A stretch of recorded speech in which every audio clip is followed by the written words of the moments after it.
গাব ঢাকায় রপ্তানি হয়।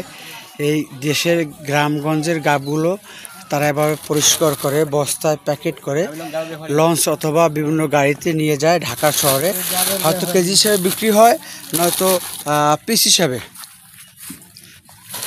আপনার গ্রাম থেকে গাব কেনেন কত করে? কিনি 40-50। কি 20-20তে কয়টা?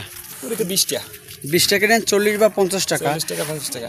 ঢাকাতে বিক্রি হয় কত আনুমানিক? ঢাকাতে ওটা কেজি হিসেবে বিক্রি হয়, তারপরে খুচরো বিক্রি হয়। কত হইতে পারে ভাই? ওটা এক এক সময় এক এক রকমের দাম, বাজার অনুযায়ী কাঁচামালের মতো। 100 টাকার উপরে না, 30 টাকা 35 টাকা 35 টাকা কেজি ভাই। আবার মনে করেন যে যেগুলো বাজার খারাপ যায় ওই সময় বস্তা ঠিয়ে বেশি আলাদা ডাইরেক্ট। কেজিতে কয় পিস গাব পড়ে?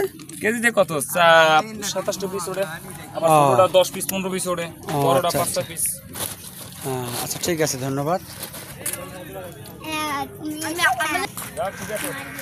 আজকে করে কি মানে আমার মামু আছে, আমার মামুর সাবস্ক্রাইব করে